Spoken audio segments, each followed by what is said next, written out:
Please open in your learning workbooks to page 140 and read along as we learn together.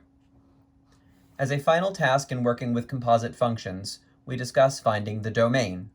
This is a skill we have learned previously.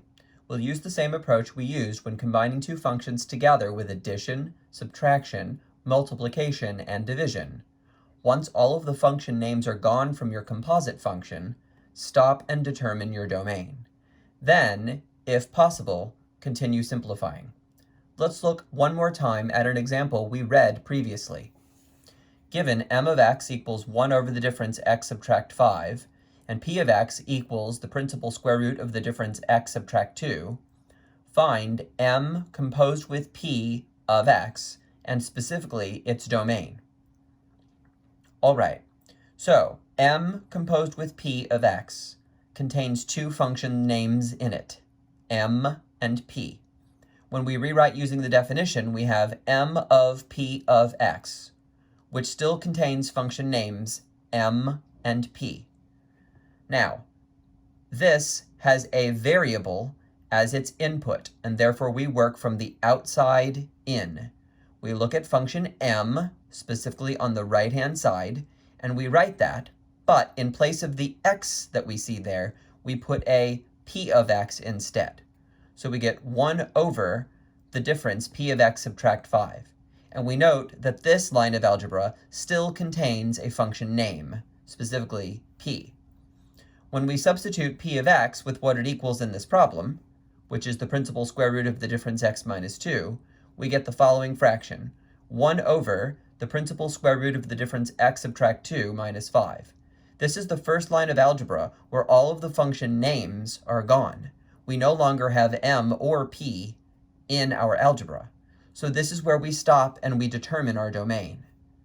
You remember the things we have to look for when determining domain, right?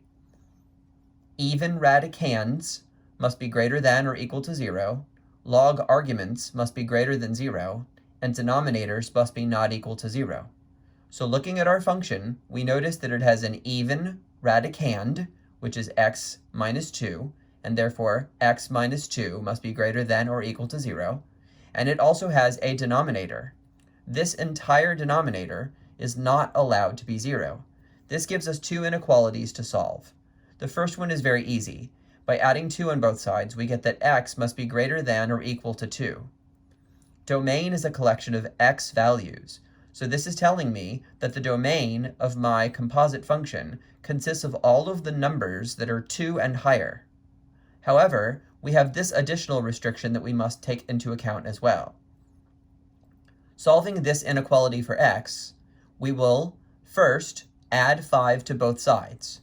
Then we'll have the principal square root of the difference x minus 2 is not allowed to be 5. Next, we will square both sides. Noting that when you have a square root and a square, they cancel each other out.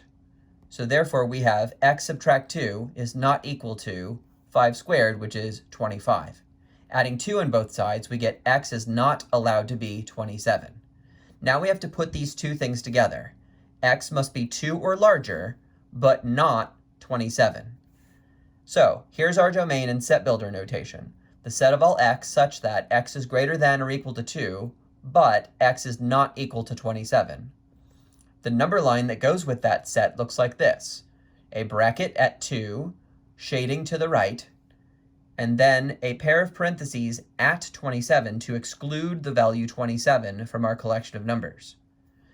Going from the number line to the interval, we have the domain is bracket 2, comma 27 parenthesis, union, parenthesis 27, comma infinity, parenthesis. Now that we've determined our domain, we return to our problem to ask if it can be simplified any further.